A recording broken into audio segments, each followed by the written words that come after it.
the West has taken Indian meditation practices and they have made it commercialized, just like yoga. But what they have missed out. I see so many clients who are holding on to the stories of the partition. Partition of India and Pakistan. Absolutely. And this story is not something my clients have seen because they are in their 30s or their 40s, so they were not even born when it happened. But their grandparents and that trauma is still being passed on through the generations. A lot of adults go into blaming their own inner parts rather than seeing things as they were, because seeing things as they were means maybe taking the parents off the pedestal, and that's very difficult. Many people ask me that, are these sessions difficult for you? A lot of people who love me ask me that, is it draining? Is it tiring?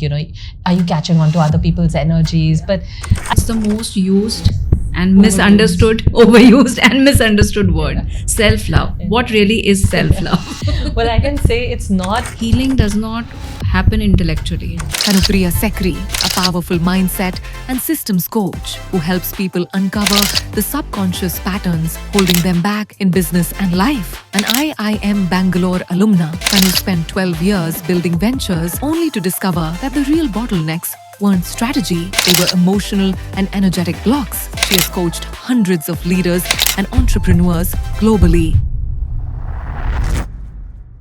So since both of us are here, two inner child healers, let's talk about some myths which people have about inner child, because it's still a new field of healing and a lot of people have questions. So what are some of the myths that you have come across? Right. I think one of them was about this whole conversation that a lot of people were having online about connecting with your happy inner child. And they would just say inner child, of course, and then they would want you to go out and play or connect with clay or, music or whatever you loved, which is an amazing exercise to do. But I'd also like people to be aware that there's a wounded inner child, which needs to be healed. And sometimes your happy inner child has actually gone into hiding. And try as you may, you won't be able to bring out that happy inner child till that wounded inner child is seen and received and held. So that's one of the first things that comes to mind when you ask me about the myth. Another thing which I have heard is that some people feel that maybe I do not have an inner child wound. Maybe everyone does not have an inner child wound. And I always like to tell people that no matter how good a parent is, inner child is not about parents being good or bad, right? You can have perfect parents, but always there will be some unmet needs. Because as a soul, we all come with certain lessons. We all come with certain tendencies. And because of those tendencies, we will construct or misconstruct some experience in childhood. Right? And a parent, no matter how perfect they are humans. Yes. And they will not be able to meet all the needs because of their own insecurities. And that gap will always create a wound. And more importantly, these people who are coming to you and sharing this, they wouldn't have come to you if they didn't. Yes. So I feel like if you are struggling today, then there's definitely a backstory. So you have to go back and visit that. Right. In fact, that's the second myth that comes to my mind, that not one, but several backstories. Yes. So many people feel like, I saw my inner child in one session and it should be done. Yes. But there were many more. In one episode itself, you could have 3-4 split parts of your personality. And these are actually like physical parts in your body. And that's why those aches and pains go away after sessions, right? Because they were actually residing there. And so that's the second thing, that it's not just one inner child. Every age has several inner children. I remember one client where she had this recurring pattern, and when we tried to help her see her inner child, she actually said, I'm seeing 300 here. And so we had to say, okay, line them all up and then return the energy collectively, right? But yes, that's how many there can be, even for just one incident. Yes, true. Because there are layers. Now, in the same instance, so many things would have happened within you. You might have felt rejected, you might have felt humiliated all at the same time. So all those parts they'll become actually, like packets. they're packets, right? Where the energy is blocked. Yes. Also, for some people, they don't remember the childhood. Absolutely. Beyond a certain age. Yeah. But the body remembers. Body remembers, yeah. And so when we go into our sessions, it's somatic, like I was saying earlier. So it's not the mind.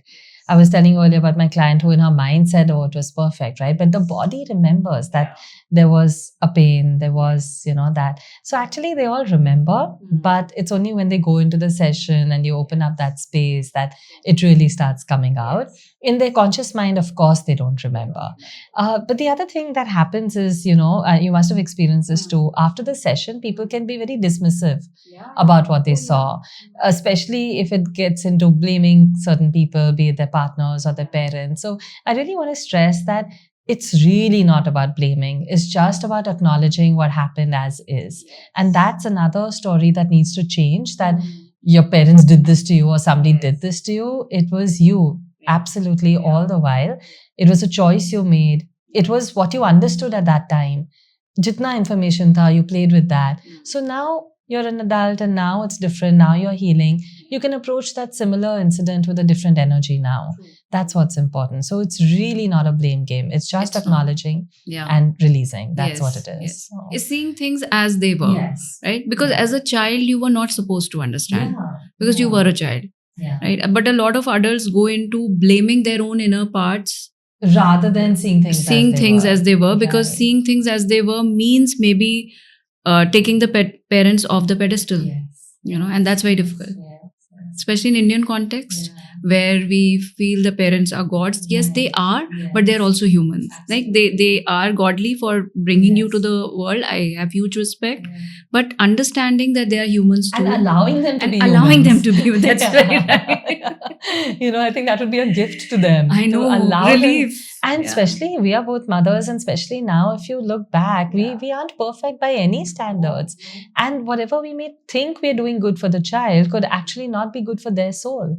So that's where we have, when you become a parent yourself, it's easier to allow your parents their mistakes because they really did whatever they knew was best.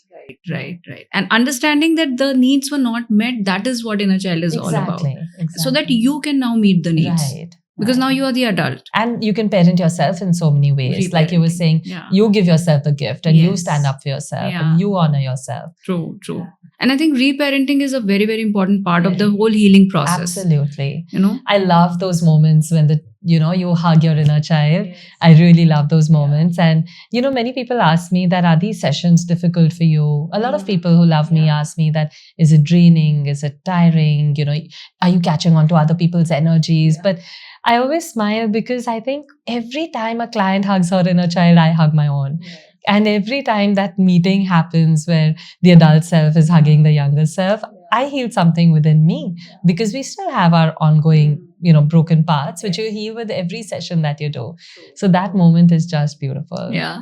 And nice you brought up that question. And I think a lot of people have that question, that as therapists, what do you do to, keep your energies high, to keep yourself in a good space to be able to give healing? Because when you're healing such traumatic instances for other people, it's bound to take away the energy. And everyone who's watching this, I'll tell you, this is the secret. We are letting you in on the secret of two therapists. And Ritu, it's so needed because now more than ever before, so many students are taking up psychology because of the mental health concerns. There are so many people out there who want to be healers, who want to be therapists. And I really want to say to them that both of us have actually spent 2 years healing our own stories as we learned. So whatever you study, make sure that it's really deep and takes you to your innermost depths, because we have healed so many of our wounds, which is why it's easy to work with people. And there was no way we could have done this without that. We would have got triggered for sure. And at least in our kind of work, you'll notice the patterns. The clients always bring your own stories. If you have a story going on in relationships, you'll get clients with those stories. If you have a story going on with money, you'll get clients with that. So you work where you're at. And therefore, if you haven't healed part of yourself, it could be very triggering. So I'm very grateful to the entire methodology that we both learned, where you've really worked on yourself and each other so consistently. And that has helped us really be ready to work with clients. However, even more than that, I think going forward, the meditation was something that, we were almost told, I remember at that time, that you need to do this to ground yourself, even though it wasn't part of the training. And I was very fortunate that I just connected with the practice like something I'd been seeking all my life. And that was, I think, my go-to. So that is the clearing, that is the energy, that is what keeps us going.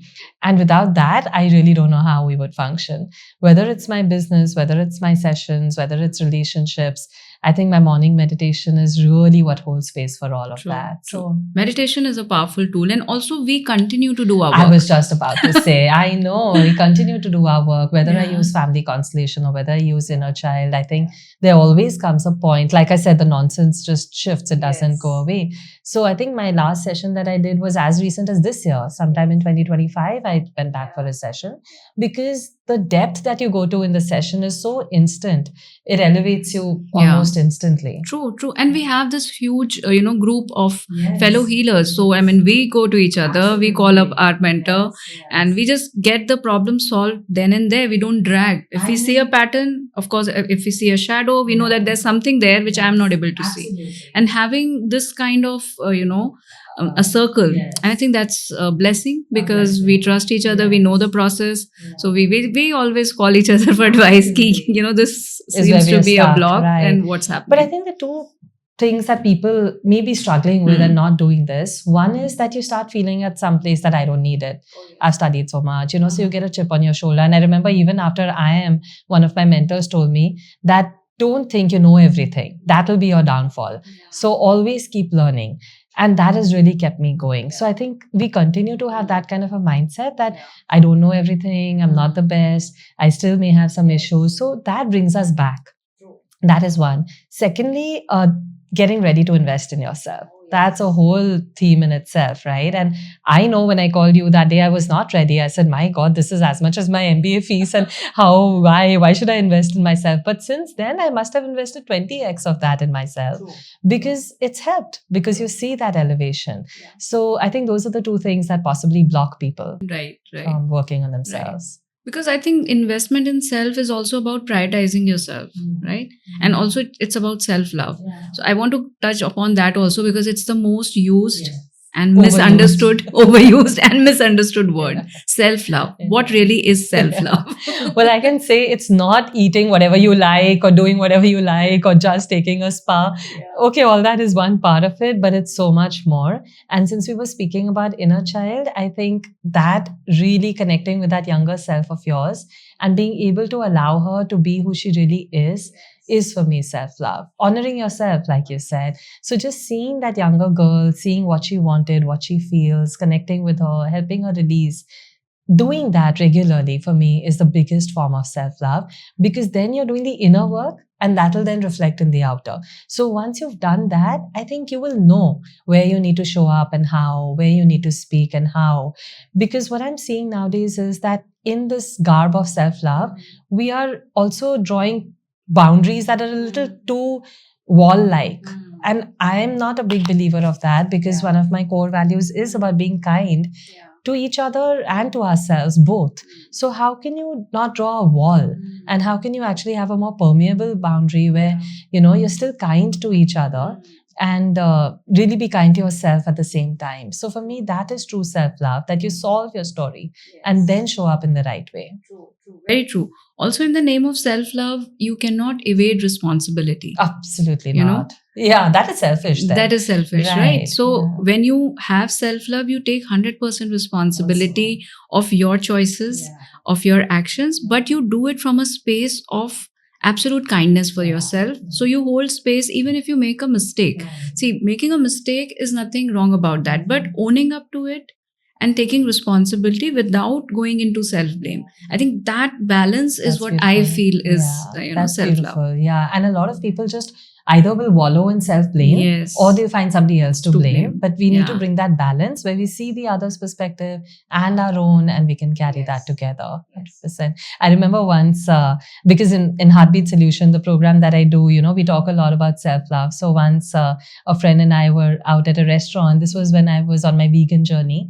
And she was having a cheese pizza and I said, I'm not going to have that.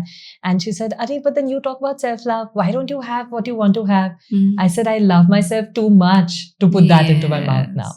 That is self-love. When you know what is right for you and you can say no to what is not. Yeah. You know? And that time, that is a boundary you've made for yourself. That's So you're it, honoring yeah. that boundary, Yeah, that commitment yeah. you gave to yourself. Out of kindness, out of sheer Yeah. kindness, Hmm. right? I True. just love myself too much to do that. So. That's beautiful. That's beautiful. Talk a Yeah. little bit more about this program, because Yeah. I want our viewers Yeah. also to know about this Right. beautiful program that you have. Right. I've been running it for almost 4 to 5 years now. And I think it came out of a need of what I was saying earlier, that people are coming for sessions, but what after that? And how do they hold space for themselves after that? So I think it was December of 2020. Where I had worked with a lot of clients by then. COVID had hit. So you were really doing repeated sessions for anxiety, for depression, for panic attacks. And then I started thinking that, not everybody is going to come in for a 1:1 session all the time. There could be maybe financial constraints, time constraints. So I want to really teach people about how they can hold space for themselves. And so I curated this journey, that it's really a journey more than a course, where I help women reconnect to themselves through this time that they spend with each other and me. So it's a 3-month journey, and it's largely online because we have people from all over. I've been blessed to work with a lot of NRI community, right from US and UK and Dubai and Singapore and India. So we all get together on a Zoom call every week, and I take them through different modalities that help them heal in those 3 months, even as a group. So we work through the inner child, we work through the family systems, we even work through somatic practices like emotional freedom technique, and I teach them other beautiful practices from the shamans like the cord cutting. So it's almost like you're getting a toolbox of everything that you could need in these 3 months. And I think it's such a special circle, because then after that, we do retreats. So we go into Dharamshala or Rishikesh or Pune, and we have these beautiful in-person retreats for everybody who's been part of this, and some others from outside, where we meet each other in person for 3 days.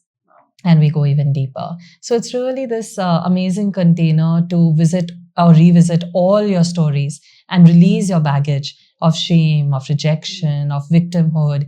And you come out of those 3 months loving yourself and also being kind to others. So you also realize, you drop the blame game, right? You understand where they were coming from, you know where you are coming from, and you can honor both stories.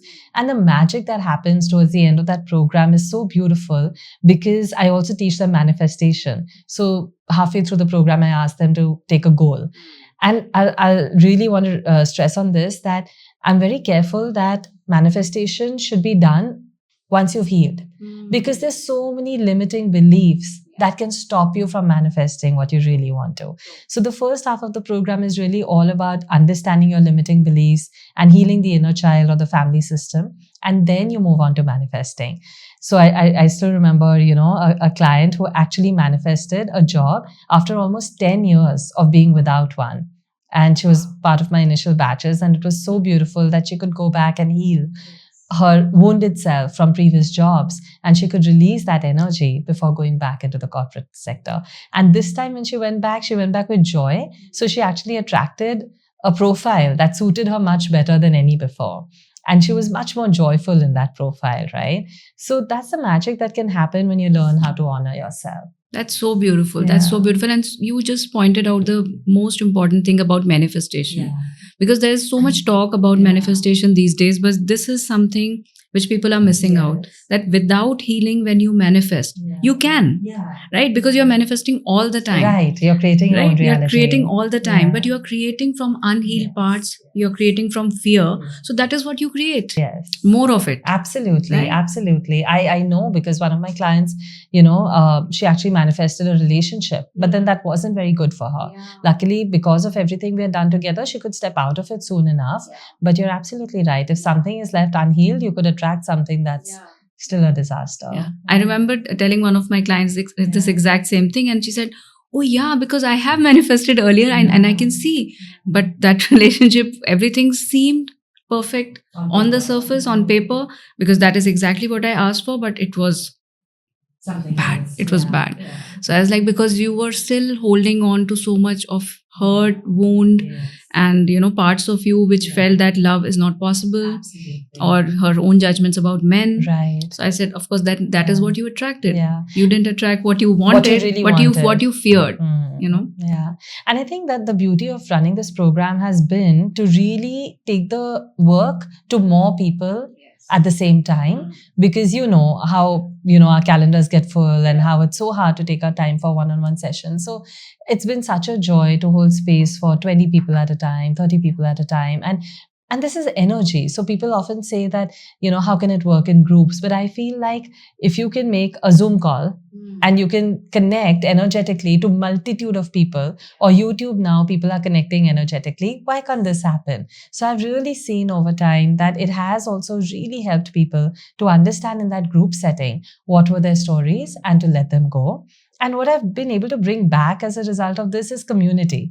And that's such a joy to see that these women love each other. They've never met, they've never known each other.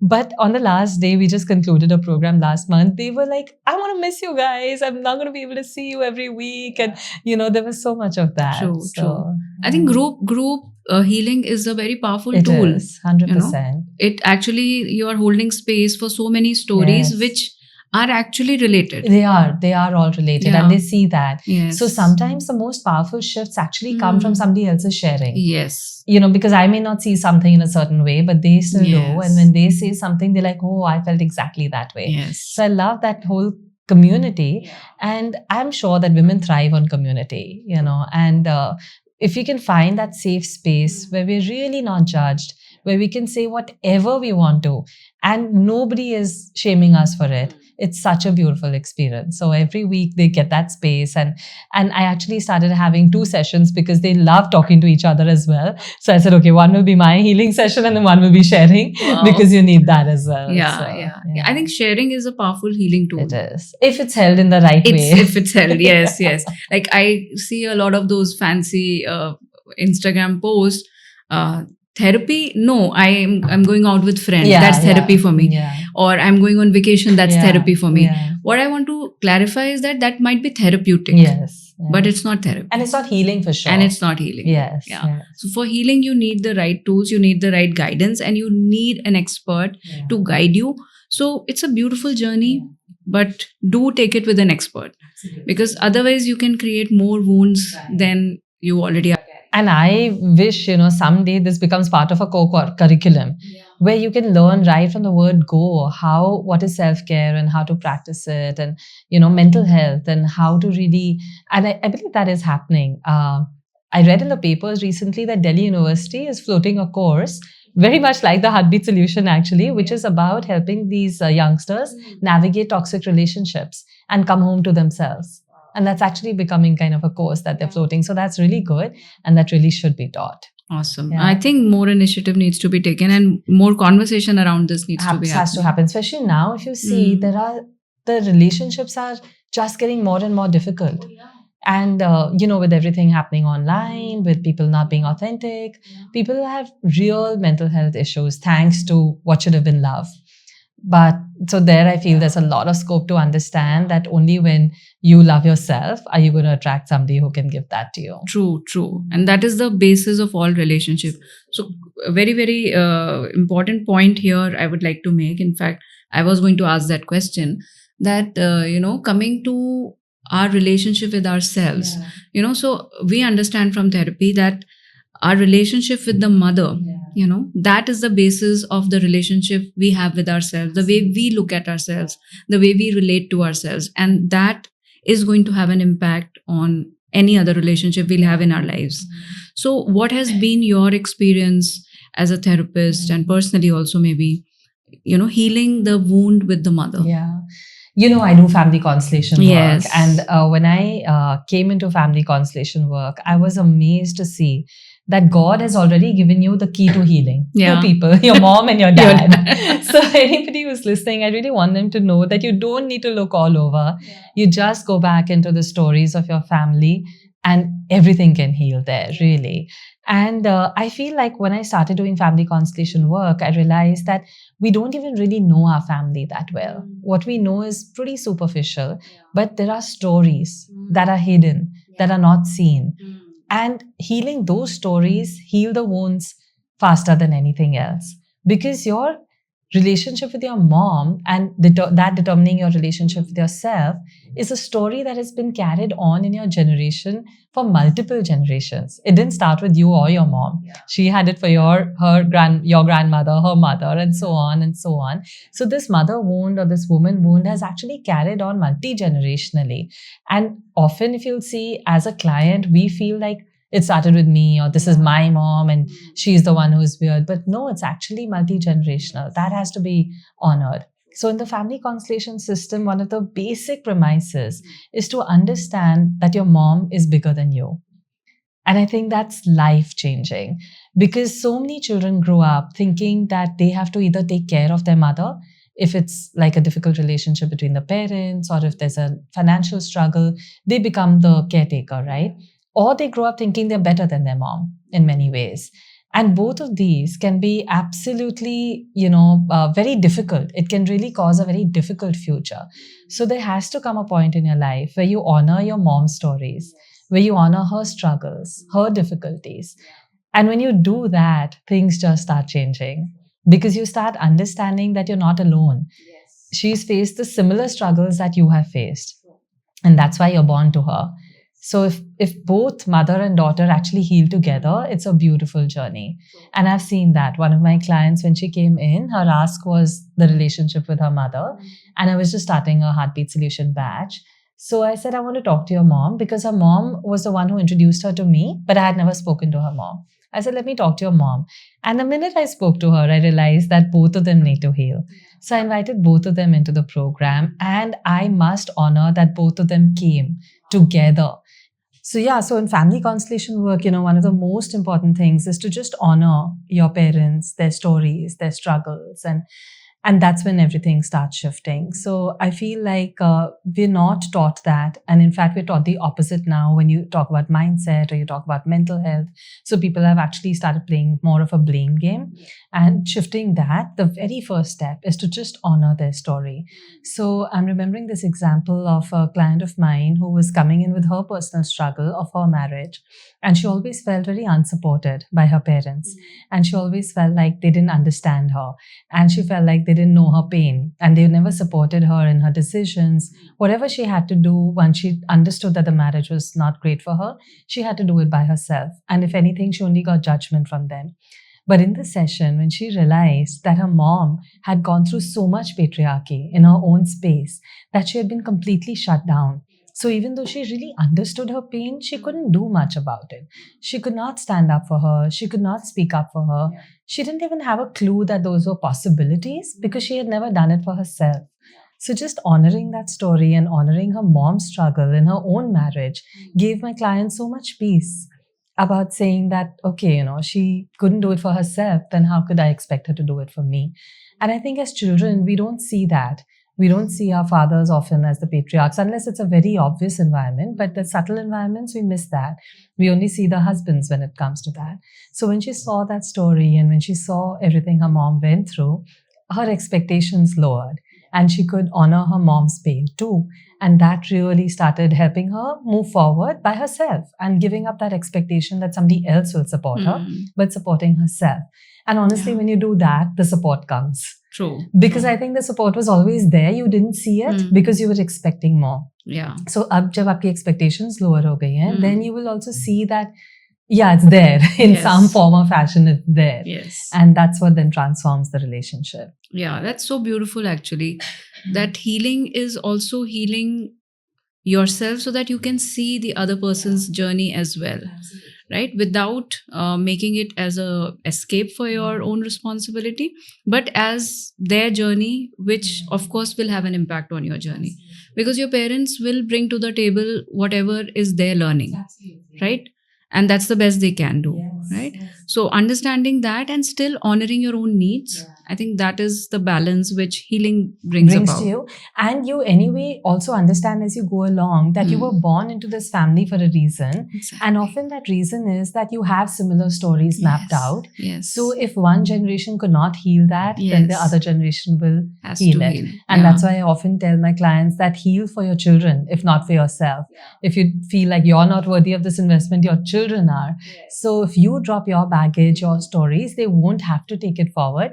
They they can shift gears into the next level. True that. And that's why when people ask, if only I had better parents, I would turn out different. That's not true. So you chose those You parents. chose those That was parents. actually the first choice Yes. your soul made for this life. I also want to emphasize, because now in India, we're seeing a rise of separation in families, in couples, right? So often I feel like there's this subtle feeling in one of the people involved in the relationship that if this had been somebody different, my children would have been better off. There's often that very subtle feeling, that my children aren't doing good because my husband's like that, or they're like that because my wife is like that. But actually, I really want to emphasize that that particular person is the father your child needs, however he is. But for your child's journey to succeed, that is the father they need. And that woman is the mother they need. And you have to just honor and accept and allow that for your children to thrive and flourish. The more you fight it, the more the children will, be in a difficult zone. So just allow your spouse or the partner with whom you had these children to be their father or their mother. True. Actually, that's a very, very mature way of looking at it. That just because your relationship did not work out well with your partner, especially if it's a divorce, because divorces are ugly and people are not able to be respectful. But you have to make it respectful for the sake of the children, because no matter how bad you were for each other, if you share children, you have to honor that the other person is their parent too. And when you put that burden on the child to choose between, that is traumatic. It's traumatic to another level. It's traumatic. Yes. Yeah. And that's where as adults, we have much more capability to heal our relationship instead of putting the burden on the children to choose. Even if you feel wronged, because I know in a lot of cases, one partner, whether it's a man or a woman, they feel they were wronged by the other partner, and might be true also. I'm not saying that it's not true, but then that's still between you and them. Involving the children and making them either judges or helpers or cheerleaders. It's burdening them. You're giving them a burden for life, because that will play out in their relationships. Yes. So it's so important, like you said, to take the mature approach and not put the children in that position and allow your partner to be the parent. Yes. As far as possible. True. Yeah. Also, like we spoke about the mother wound and how it impacts all the adult relationship. The father relationship with the father, it is the relationship, the way you show up in the world, the way you show up in the world, your self-esteem, your success in the world, that all depends on the kind of relationship you shared with your father, and, I have had these clients, one particular case I remember. So she was always getting into trouble with her bosses, and she was really good. And when she came, of course, she didn't see the pattern. All she saw was that she does very well at work, but she never receives the acknowledgement. And then eventually it reaches a breaking point and she has to leave, or either they push her out. And when we started talking, and I saw there is a pattern of this, trouble with authority figures. My first question to her was, how is your relationship with your father? And I think from there the whole thing unraveled, and she could see. Absolutely. I've had similar clients for sure, where the authority figure issue was with their father, but I think I've also had an equal number of clients where their struggles with men were because of how their father showed up in the marriage or towards them. And unfortunately, they never saw that. They never saw that part of him. They never saw him as a husband, as a partner. And but today, when they look back, they realize that he was not trustworthy. And so they find it difficult to trust their partners today. Or the father wasn't available, so they attracted a partner who was not available. Or the father treated women a certain way, so their partners who they've attracted also treat a woman a certain way. So it really impacts even your relationships and even how you show up in the world. And when I put up a constellation for the client, I really, like you said earlier, don't go with any assumptions. So I would really just invite them to look at the problem they're struggling with, and then bring in whoever from the family has a role to play. In fact, in constellations, we often go back several generations as well to identify this pattern that has been carried in the family. I remember for one particular client who came in as a couple who were both struggling with this feeling that our son is feeling a little distant from us, even though he's just a teenager. He was probably 14 or 15. And in that session, luckily, the father was there too. And we went back to a pattern in the man's family where over 7 generations, the son has left the father. over 7 generations. So we could actually trace that back and see that this is a pattern from that long. And your son is just replaying the same pattern. And then this father had the opportunity to reflect on his own relationship with his father and drop that story. And when he dropped his own story with his father, his son's relationship started improving as well. So it's so critical really to just leave what we call the field open to whatever possibilities may come up and go without any assumptions, and then the stories really emerge. Yeah. Yeah, and generational trauma is real. It is. And I think a lot of ancient, wisdom Right. was aware of it. Right. Indian wisdom was aware of it. Right. Hawaiian wisdom was aware of it. And it's only now that the science is catching up. There's an entire field of epigenetics where they are tracing back, to up to 3 generations. They're tracing the genes actually change, or at least the way the genes show up changes, right? They had this huge research for that 9/11 attack when it happened. And some women who were pregnant at that time and who were in the close vicinity of the World Trade Centers when that attack happened, when their kids were born, they found that some of the kids had some genes which were prone to more stress. And even though those kids had not experienced any traumatic instance, but because their mothers had PTSD due to the 9/11, they were born with those genes, right? And so that is how much impact generations can have. So not only do we inherit wealth from our ancestors, we also inherit their trauma. Yeah. So since you've talked about family constellation as a method, I want you to talk a little bit more about the modality. Right. What is the origin and how people can understand it better. Right. So family constellation is a beautiful practice that was actually developed by Bert Hellinger, who was a family therapist. And he started seeing in his own work across several years that there's a pattern in family systems. And if that pattern is not honored, if certain rules are not honored, for example, then it's not great for the family going forward. And like you rightly said, our Indian systems had a lot of this. For example, basic respect towards elders, right? A basic understanding that your parents, however they are, chahe jaise bhi ho, they are your parents. And you have to give them that darja, that status, right? So that's one of the first rules of family constellation, where you just understand that you are the child and they are the parents. So Bert Hellinger, in his years of work, really understood several of these patterns or these systems in families that he then started using to help people transform their lives. But what I like best about family constellation and how it's really changed my life is intuition. Because in family constellation, we basically set up what we call a field. And traditionally, this was done with people. So traditionally, it was done in a room full of people, with a group of people, all of whom would represent the client's problems. So the client wants to work on her relationship with her husband. There would be a representative for the client, her husband, and then the family systems, right?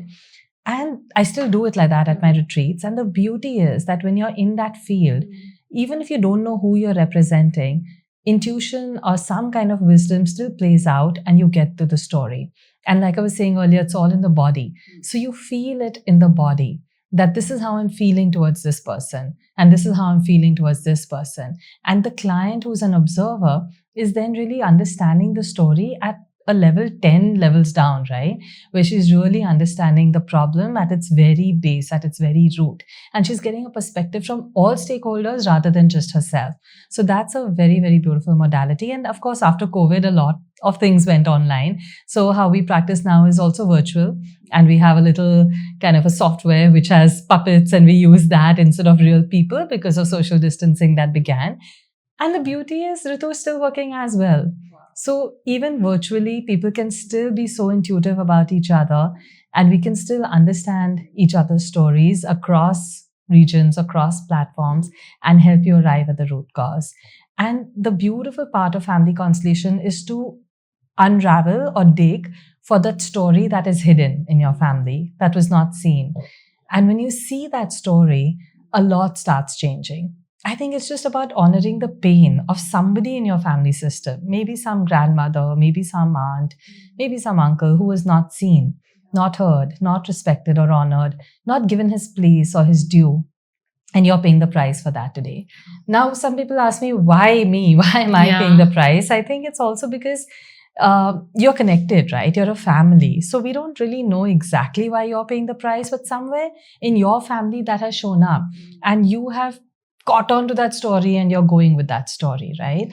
So I'll give you an example. It was really, really a wonderful example to see where there was this story where my client was feeling suffocated. And he came to me saying that, it was kind of borderline depression, but the word he was using was suffocation at that point. Now, when we did the constellation, when I practice it in my own office, we just use cushions as a representative for your family system and the family members. And I am the person who is bringing the intuition into the field. So the most wonderful part was that when I brought a cushion for his suffocation, I felt that cushion burning. It was a cushion from my own home. I've never felt that way before, but I just had to drop it. And I felt like something was burning. And I asked them that, has anybody in your family died of burning? And they said, no, not that we know. And then I continued the session and I felt, look, I am feeling like there's somebody who's died here. I don't know how maybe, but there's somebody who's died and we need to honor their energy. And then they said, yeah, I think their Nanaji's first wife had died. They didn't know how, but they were descendants of the second wife. And so we continued the session. We did what had to be done. But the most fascinating part, when they went home that day, they called me saying that our first Nani, my Nanaji's first wife, had died of burning. That's how intuition comes into family constellations. I don't think I found the answer how, but it's basically a similar principle to Akashic records, where you're tapping into the field or the hard drive where all our data is stored. And there's something about the constellation that helps you tap into that wisdom, not just because we're practitioners. Anybody who steps into that field of constellation taps into that. I remember at one of my retreats, and there were 10 women who had never seen each other, and they were playing out a constellation for one who was struggling in her marriage. And these 10 women were almost replicating her husband, her in-laws, her daughter in terms of their language and their behavior. And the client was amazed, saying, they don't know my family. How are they behaving this way? So it's a beautiful, intuitive space, which just made me believe that our logical minds are so limited. And I don't think I believed this before I learned constellation work, because I used to always go with logical reasoning. Everything has 2 + 2 has to be 4, can't be a 5. But when I started practicing constellation work and getting these intuitive answers, I don't have a why. What why do I say? Where do I point this to? Where do I say I got that burning feeling from? But I just got it, right? So that's the power of constellation work. Yeah, you're absolutely really right. unearths things like that very quickly. Yeah. And you're right. We are all actually connected. Yeah. So when you can tap into that oneness, actually it's not magic. Actually, it is logic. It is logical. But yes, you're right. Healing does not happen intellectually. It cannot. And that's, I think a lot of people who are, and I was that person who was very much, logical and scientific driven minded. by, Both of us are. So if you only try to intellectualize the healing process, you don't shift.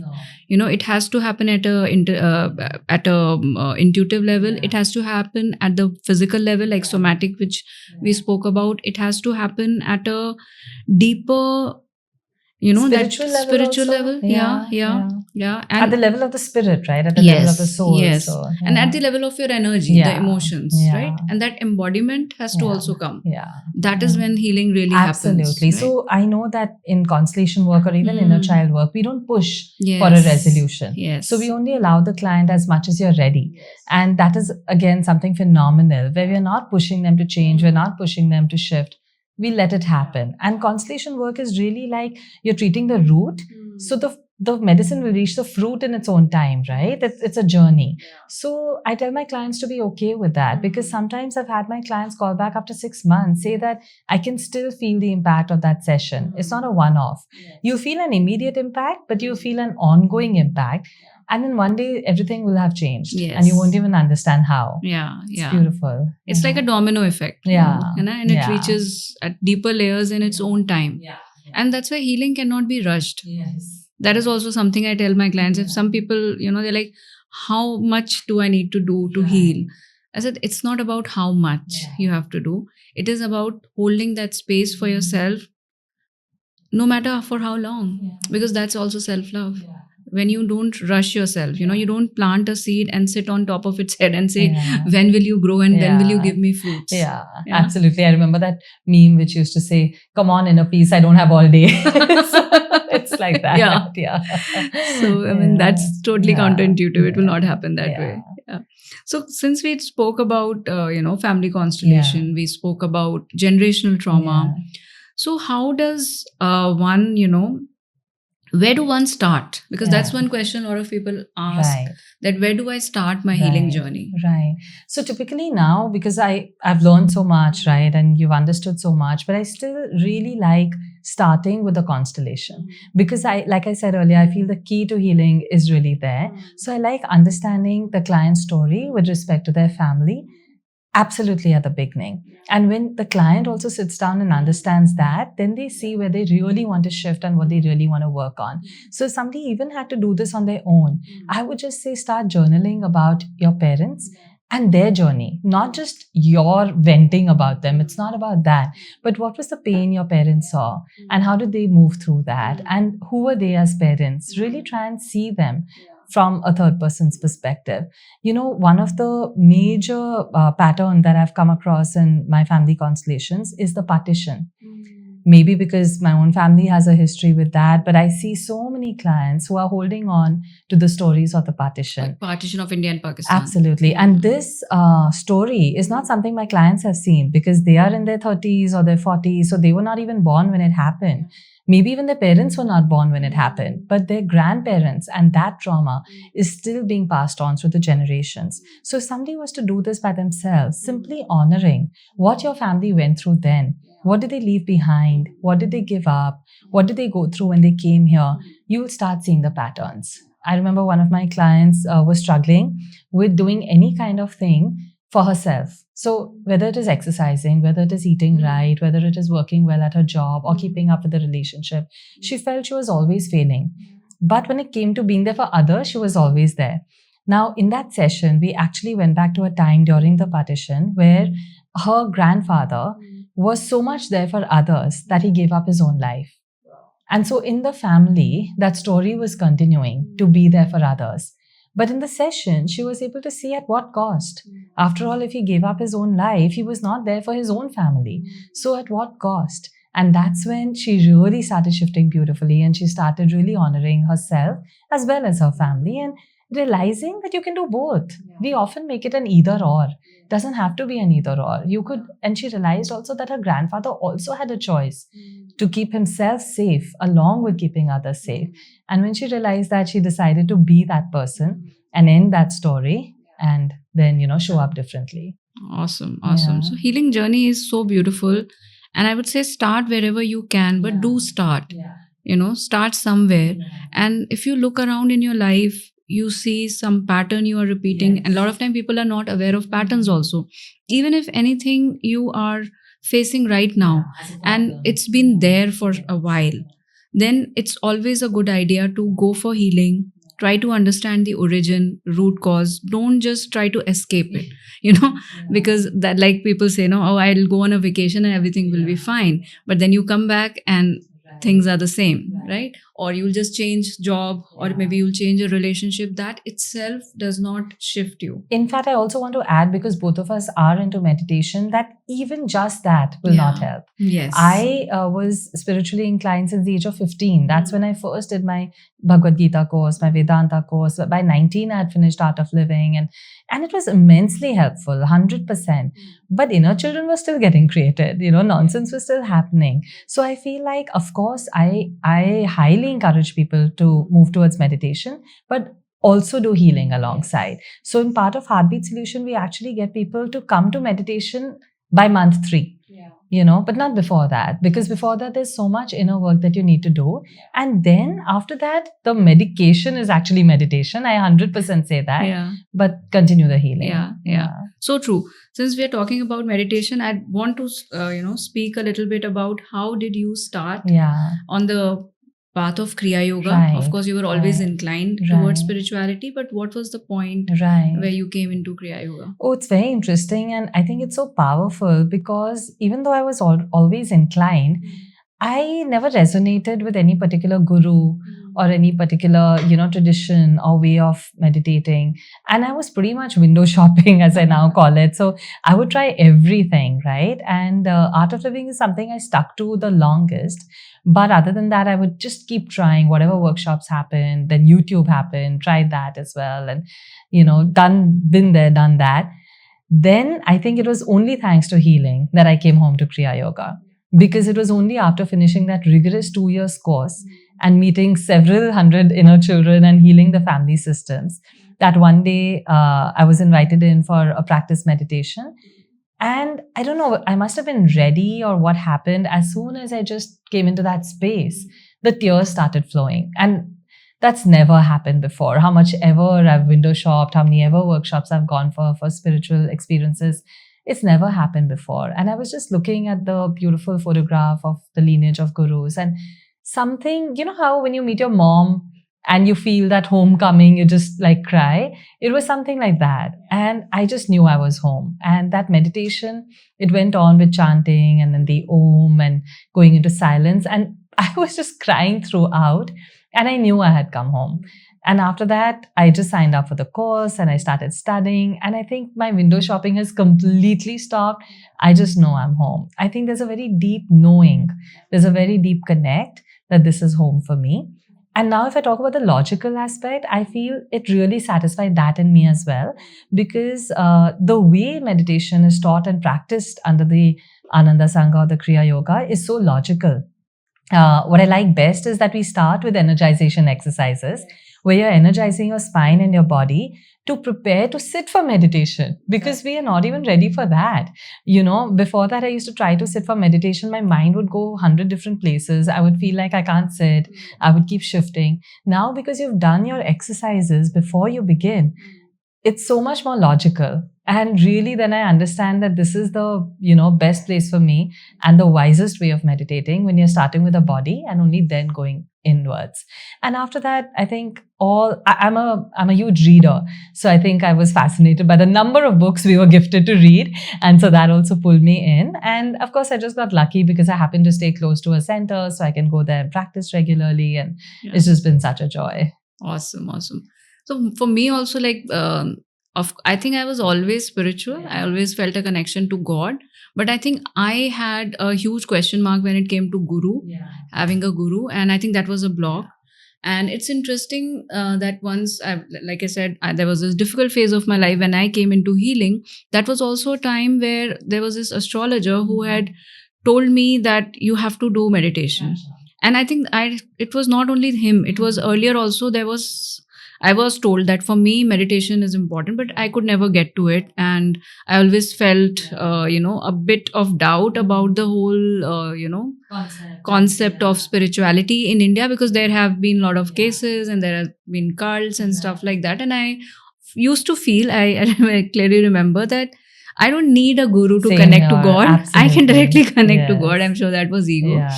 And then when this person told me that you have a block to connect to finding a guru because it's a karmic block, maybe in some lifetime you have rejected a guru. Right. And at that time I just was open to it and I said, okay, let's do what we need to do. And of course, he suggested some astrological remedies and then I forgot all about it. And fast forward 4 years and I had done my healing thing. And of course, I was healed also. And that's when Urmi mentioned about getting into meditation. And she was starting her first meditation batch as a teacher. And because I related so much to her and I know there was no mumbo jumbo over there, I trusted that spirituality does not mean nobler than thou, because she was very practical. So I was like, okay, I'll give it a shot. The idea of guru was not very open. I was not very compatible with me. But then she gave me this book, Autobiography of a Yogi. Oh, yeah. And I think that changed me. Yeah. And you won't believe, when I opened that book, I used to get some very nice, agarbatti kind of essence from it. And I asked me that, are all the books from Ananda, they have this smell? She said, no. Then she told me it must be an astral smell. You're getting attracted towards it. And actually it was that, because till the time I finished the book, that essence was there. Yeah. After that, it's not there. Right. I still have that book. Right. But till all those, and I read that book in like 4 or 5 days. Right. And I was just into it. Mesmerized. Yeah, and I was like, okay, now these gurus are pulling me in. And then I was really, it was so beautiful ever since. I completely resonate with that idea of, not connecting with a guru earlier. And what shifted for me was a beautiful statement that was shared in the course that the God is like this really high voltage. And if you connect directly, it won't happen. So the guru is the transformer. So you just go through the guru, right? And I think that just resonated with me. And it's probably a connect from somewhere else, which you also experienced. And that's why we're here. And the biggest teaching of Paramahansa Yogananda is that self-realization. And I think I have been always a fan of finding the self and connecting. So that's what he's been teaching, that you develop yourself. Guru just guides. Absolutely. Guru is just that medium, right? And eventually it is a very empowering technique, and it's not like they are telling you that listen to us. They're telling you how to listen to yourself. 100%. They teach intuition, they teach healing, they teach family systems and all of this that we've spoken about. So I really feel like they're very grounded, very solid. And for me too, the whole meditative process has really been a self-discovery journey, not just stress release. I must say that I teach also like that meditation will help you alleviate stress, and that's true. But I think we've come to that space now where when you're sitting in meditation, you're really deeply connecting with yourself. Another form of self-love, like we were thinking earlier. And self at a very different level altogether, not just the body, but the mind and, whatever's beyond that. So that's a beautiful experience. True. And going beyond the mind, because I think, yes, it's a good thing that the West has taken Indian meditation practices and they have made it commercialized. But just like yoga, because of course, India, we are not very pro at marketing. Our own heritage. We forget. We buy it when the West sells it, right? So they have taken it, they have made it big. But what they have missed out, because they actually don't understand the depth of it, they have marketed it as a tool for stress release. Stress relief will happen, and yes, that is the first point people will come for, because most people are stressed, they will come for that. But what they have missed is emphasizing that go beyond that. And that is a point I like to make everywhere I go and tell people that meditation is your ticket to a higher version of you. And it connects you to your intuition. And especially today, when we are talking about AI, when we are talking about artificial intelligence, that people are worried, how will they compete with artificial intelligence? You have to go to your intuition. Your own processor inside you, your personal chat GPT, which will give you all the answers you need. And much better. Much better. And that quiet space that we fall into after doing, a half an hour or a 45-minute meditation, you really have all the answers. Yes. And I use it actually for my business, because I feel like when you just sit down in that quiet space, there's a sense of knowing what's the next step and what is the right thing to do. And you just have to listen and follow. That's True. And same thing I try to do even before all my sessions. Even a 5 minutes connect to that energy and allow it to guide the session, allow it what's the best for the client, so that you don't get caught up.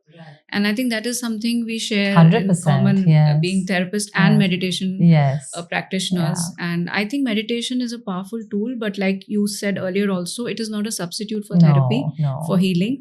In fact, the more you heal, the better you can meditate. Right? Because a lot of people say, I can't meditate.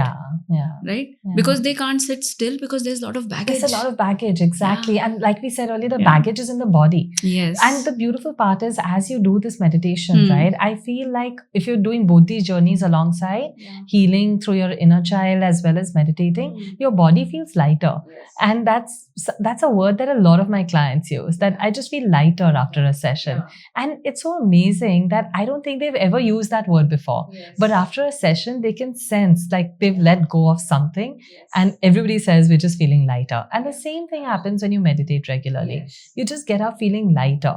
Something is just gone. Yes, that's true. And even now science is proving that even, they did some research, Harvard did some research, and they found that even just 12 minutes of meditation done over a period of 8 weeks daily, actually it does bring about structural changes in your brain. Right. The areas which are responsible for concentration, for memory, they're 100%. All enhanced. Yes. And I will credit even now the Sudarshan Kriya of the Art of Living for even my IM degree. It's a really funny story, because I had learned this when I was still doing my graduation. And then when I started preparing for the CAT, which is one of the most rigorous examinations and a very competitive one, right? So we used to have this wonderful mechanism of seeing where you stand. And there used to be this cross-country test of 5,000 applicants in preparation of the actual exam, and you could get a ranking. So typically my ranking would be 120 out of 5,000, 150 out of 5,000. Slowly I started seeing that if I was meditating and going, or doing the Sudarshan Kriya and going, I would be in the top 5 or the top 20 in the country. Wow. It was so much of an impact because at 120 and 150, you still are here, there, maybe, but in the top 20, you're definitely in. So I started seeing that pattern repeatedly. And then I started testing that hypothesis. So I would go for a test without doing the Kriya. Then I would go with doing the Kriya. And over the year, I realized that this is true. It's impacting my performance. So now come the day of the actual CAT, and it was on a Sunday. And the Kriya is also always on a Sunday. So I said, I have to do the Kriya and go for the exam. And I started calling up the different centers where the Kriya used to happen. You won't believe that day, nowhere was Kriya happening in Pune because everybody had gone to Nasik where Shri Ravi Shankar had come. Wow. And I'm like, what is this? What is this kind of bad luck? On 23rd of November, there is no Kriya happening in Pune. And I am dead sure I'm not going to give the CAT without this. You know, you have your limiting beliefs at that age. So I had mine. Luckily, finally, with all my research, I found one center in the city which was doing the Kriya that day. And it was a 5-minute walk from my CAT center. So I just felt it was meant to be.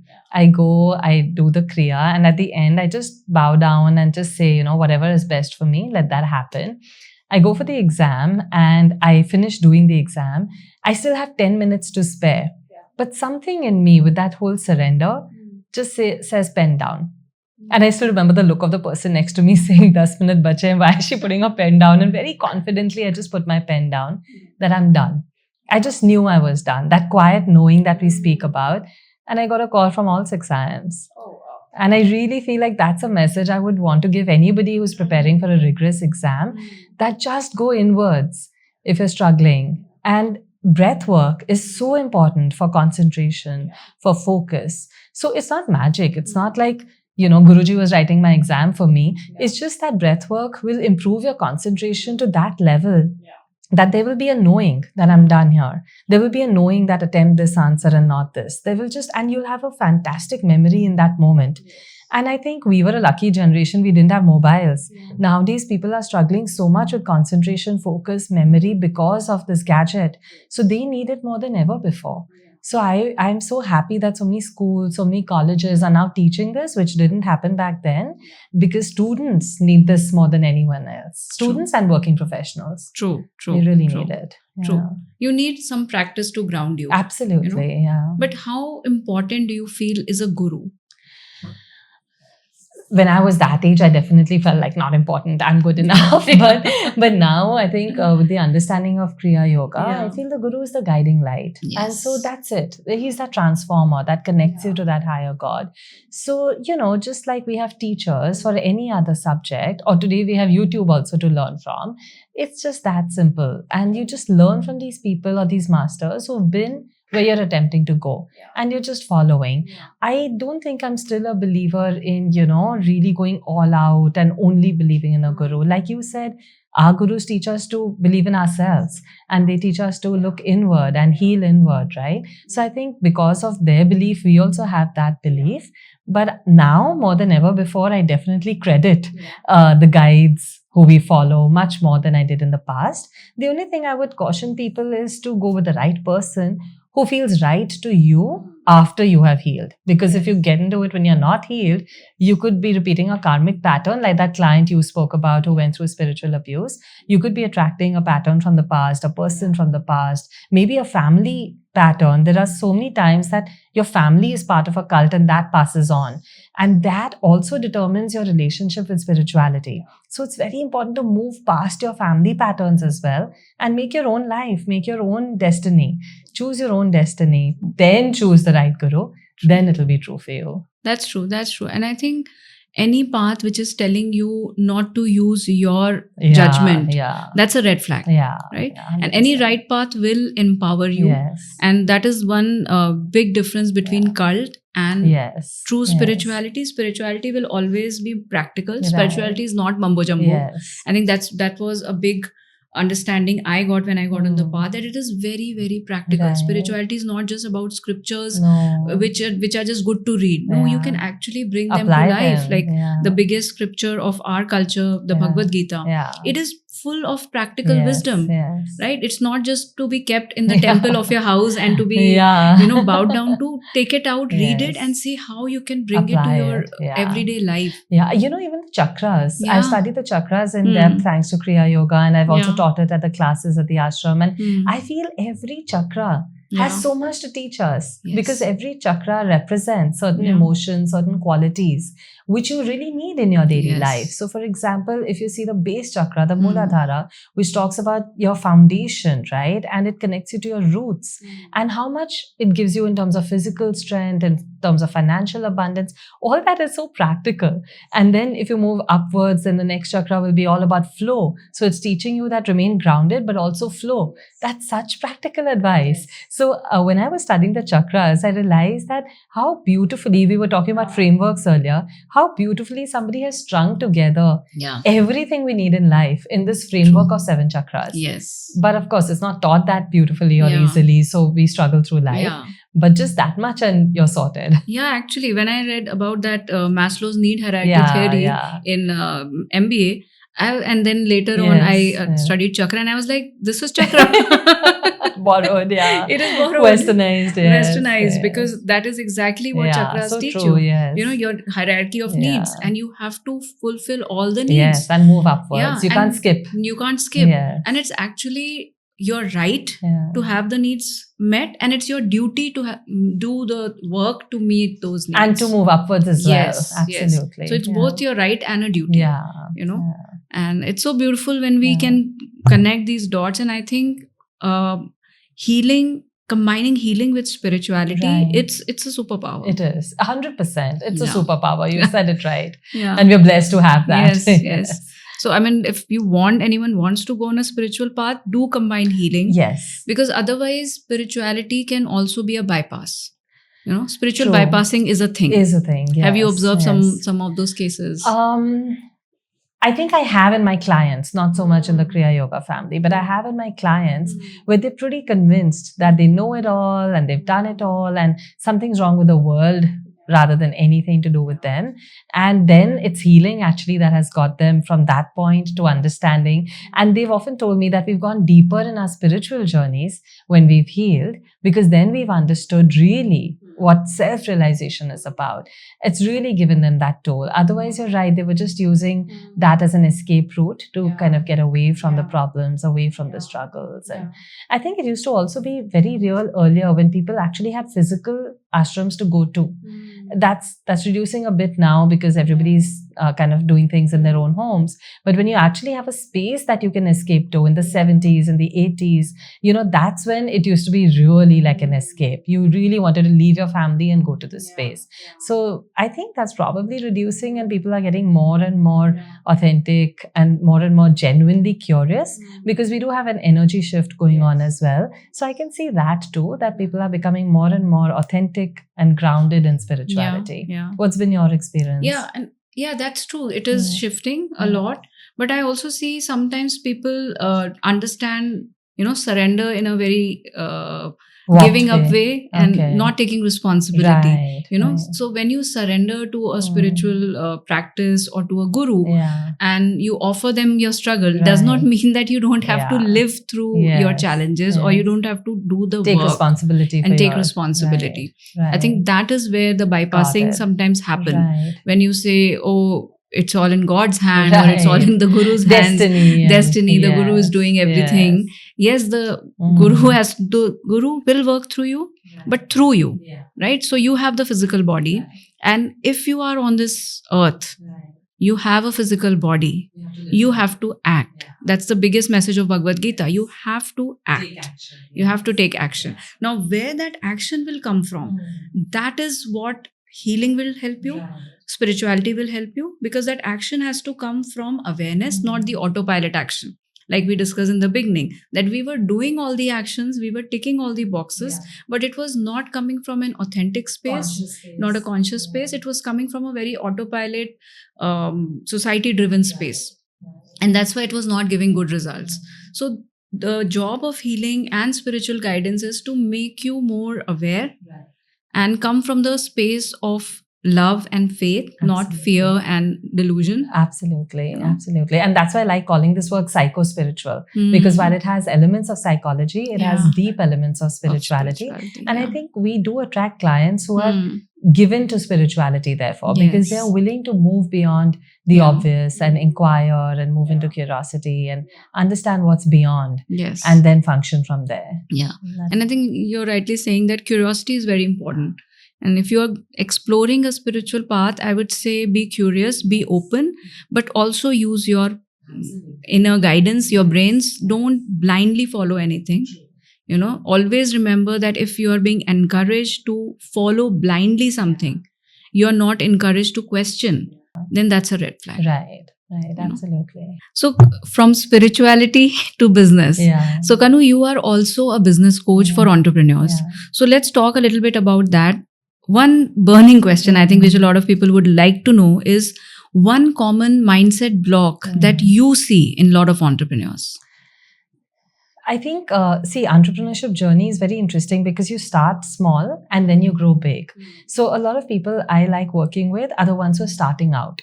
And when they're starting out, one common mindset block is that I'm not good enough.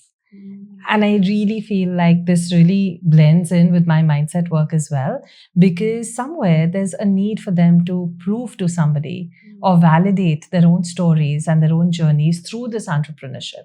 So they're trying to play that game in entrepreneurship as well. So I'm not enough can really materialize in so many ways, whether you're putting out a launch product, or whether you're applying for funding, or whether you're talking to a client. If you have a mindset that I'm not good enough, then you're going to block your growth anyway. And that's the journey that I really like working with people on, to understand themselves better and shift that mindset and shift whatever's blocking you from your next stage of growth. Because it's to come. It's meant to be. You're meant to grow. That's the life that you're meant to lead, but you are blocking it. So let's get rid of that mindset and then grow to the next level. And people go round in circles trying to find the next strategy, or trying to get some certification, or trying to hire a consultant. Right. But you are saying that if they don't heal that mindset block, all that strategy, all that consulting, or all that burning money in advertisements, it'll keep going on. And also, I think that this is just like the most common pattern. But when I work with individuals, I also like seeing what is their pattern, what has come up for them that is keeping them blocked. So, for example, there's something called the loyalty. So, if you are loyal to your family system, which did not succeed in business, you may not allow yourself to succeed. Or you may be keeping yourself loyal to failure generally. So I have a client, for example, whose father could never really rise, whether it was in a job or whether it was in a business. So you can't see yourself doing better than your father. And so you keep pulling yourself down. So that's why I like this world of coaching even in business, because I'm able to help them see what are the mindsets that are keeping them small. And like you said, then whether it's marketing, you need to show up fully. Whether it's sales, you need to show up fully. In product design, you need to do it from the heart rather than out of fear. You need to do it with love rather than out of fear. So that's how the mindset really plays a big role. Interesting. And do you see any difference in the mindset of male entrepreneurs and female entrepreneurs? Oh, so interesting, that question. And maybe this is why my heart is, works more with women. I think this whole mindset of I'm not enough is so much in women. Is so much in women. I think we just don't know how to feel entitled, how to feel like we're king or queen, and how to feel like, we're good enough. Whereas many men, not all for sure, many men have their own story with self-doubt, but many men come with this already very entitled and empowered feeling that we are good and we're here to serve and the world is here for us. So that sense of entitlement can be different in some cases. having said that, of course, I totally acknowledge the struggles of men and how much, so many of them really have this whole pressure to perform in so many ways. And they have this whole feeling that I have to be the provider and I have to look after my family. And that can bring them down. Because if you're doing it again with that pressure, then you're just bottling up and you'll burst one day. So you do need to be kind to yourself, even as a man, and allow yourself your own journey. And do it more for yourself. A lot of male entrepreneurs are now just doing it for families or, some past validation. They need to tune in more to themselves and see why are they doing what they're doing. And I believe that the whole gender game is actually within you. So we all have a masculine side and a feminine side, and bringing that into balance is what will help you be a happier entrepreneur. Forget more successful right now, but I feel since we're talking about life and joy, then it's more important to be balanced, just to be happy.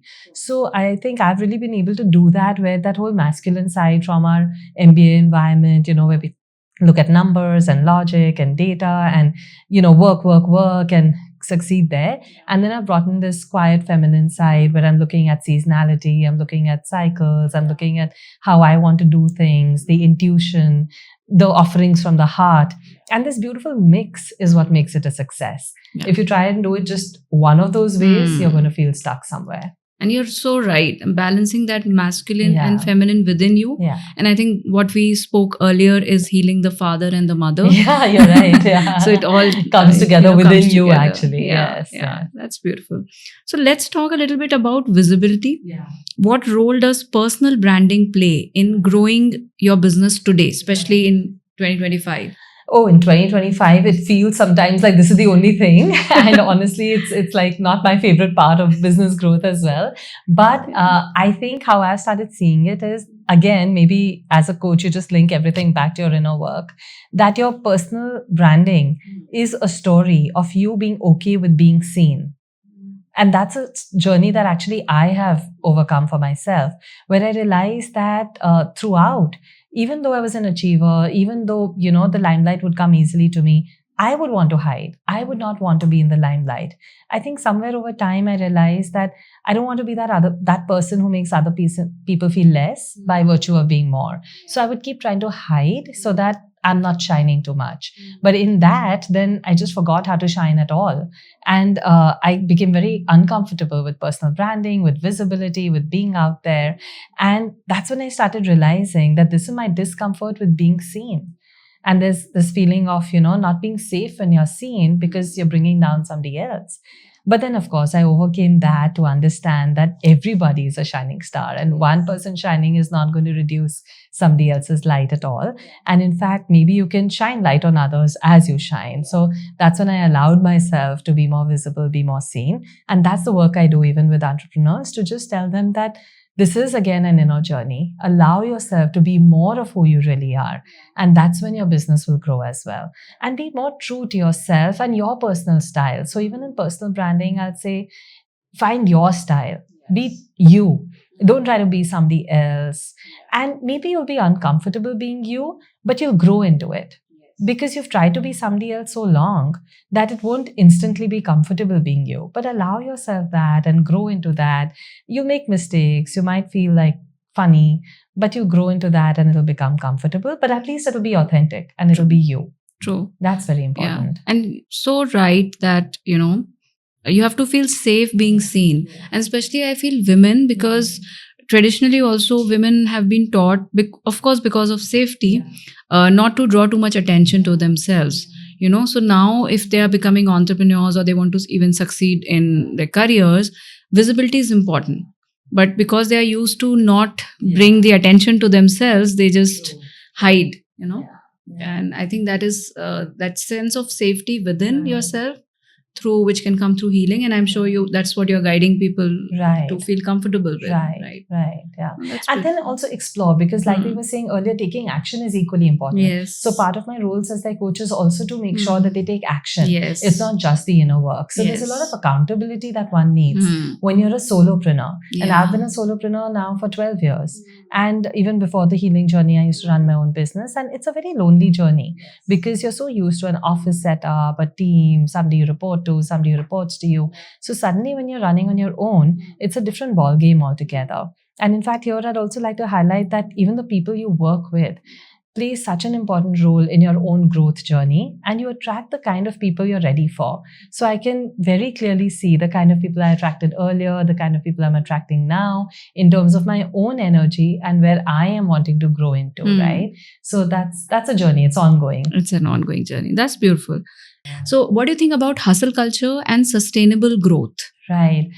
Well, I've lived both. So I used to be totally the hustle culture. Yeah. I was just reflecting the other day that I was always running. I was always in a hurry. And we've never had role models, right? Like who've been calm and, occupied but not so occupied, who've been used to taking holidays. I think being busy was seen as such a virtue. Being hardworking has always been seen as a virtue, especially in the Indian context. So I was hardworking and I was a hustler. And it really came to a point where I actually worked with a coach myself who taught me to slow down. And she's a business coach herself. And it was beautiful to work with her and realize that business can be done so differently. And still, you can make not just the same, but more money, because we all hustle or work hard thinking we'll achieve more. But achievement now for me is not equated to the number of hours I work. And I feel that's a gift to myself to be able to work fewer hours and to be able to say that this is enough for me where I am now in my life. That's a beautiful gift. Otherwise, in the hustle culture, I was just kind of running because everybody was running. And if you don't run, you'll be left behind. And then you think that this is the right way to do it. You think you're a success if you're hustling. But no, that's absolutely not needed. When I talk about sustained business growth, I think it's so important to acknowledge what works for you, where you are in life, because utna hi milega at the end of the day. You will attract what you're ready for. So all that hustle is just going to lead to a burnout. And then somewhere you'll slow down in some form or fashion. Maybe it won't impact your work. Maybe it'll impact your health or your relationships. So now I really believe, and that's what I teach also in the Heartbeat Solution, that you have to look at life as a wheel. And the wheel of life, where you're looking at all the aspects of your life and how is your business fueling all of that. So it should give you enough time. It should give you good health. It should give you time with your family, with your friendships, for your hobbies and all of that, and then grow at your own pace. So one of the very important things that we work on with our business coaches is what is your pace at which you want to go in this year. Every year it will be different, There'll be some years when I'm ready to do 20 things. There'll be some years where my body is telling me slow down and do just this much. And both of them is okay. And of course, our MBA upbringing does make us look at numbers and does make us look at growth. So I'm very blessed to have that mindset too, because I have been able to grow year on year. That's a very focused mindset that I have. And I'm not okay if some year I'm, doing less, but I want to grow while not increasing the number of hours I work. That's very important to me. So very beautifully put that you want to maintain that balance. Yeah. So talking about balance, I have this interesting question. Right now, we keep hearing that, there are two generations which are there in the working workplace. in the workplace. So there is the millennials, people like us, and then there are the Gen Zs. Yeah. And they have very, very different take on, what is hustle, Work what and is work, what is acceptable. Yeah. So what has been your experience? Yeah. I've actually had the pleasure of working with some wonderful Gen Zs who have this beautiful ability to work in a balance. So I think there's something to be said to learn from some Gen Zs as well, who are achievers in their own right. They're doing well in college. They've started earning because they're freelancers, these people I work with, and they're earning way more than you and I were earning when we were in college. But at the same time, they know how to draw their boundaries. So they will not take a call if they're on vacation, or their weekends are sacrosanct to them. And so I think there's a lot that we also have to learn from them. And there's a lot that they have to learn from us in terms of our focus, in terms of our commitment, in terms of our ability to stick with one thing, because that's something that a lot of them aren't doing. They're changing things very quickly, right? So I remember just yesterday I was in a corporate workshop and somebody was telling me that, I've already been in this company for 2 years. Isn't that long enough? I'm like, wow, okay, now 2 years is also long enough, right? So he really believed that when he was saying it. He was saying it with all sincerity. And this is an extremely bright person from a really good college who's thinking 2 years is long enough. So they also have to learn some things from the millennial bosses and elders who have, really benefited also in being there longer.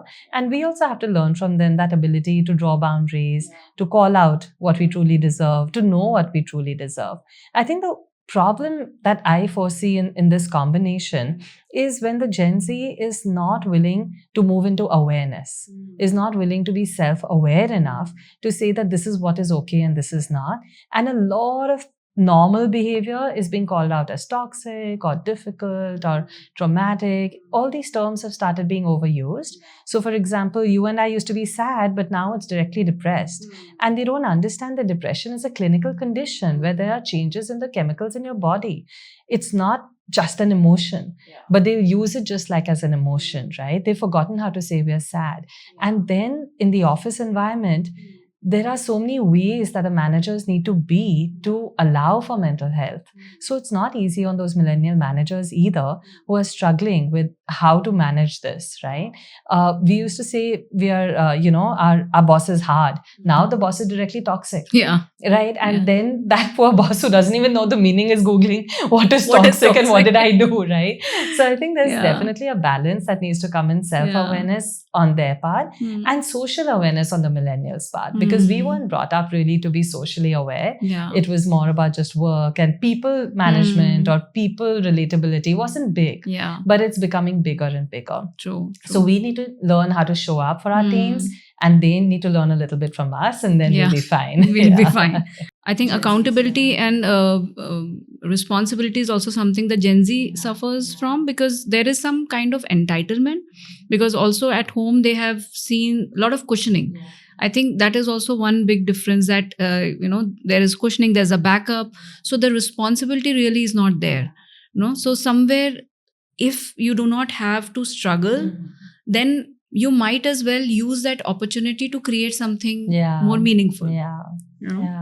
And when you're saying that, however, my mind is going back to something I read once in Reader's Digest, where it was written that, teenagers today are so rebellious. They just don't take any accountability. And we were not like that. And the date, Nietzsche? 1863 or something like that. So I think it's a pattern. I think it's a pattern where every generation will think the next one is Nikamma and we were good. So I think we have to allow them for where they're at. And if both parties can just be open to each other and keep those communication lines open and respectful and keep chatting with each other, there's a lot to learn on both sides. Absolutely. So we should not be like our grandparents.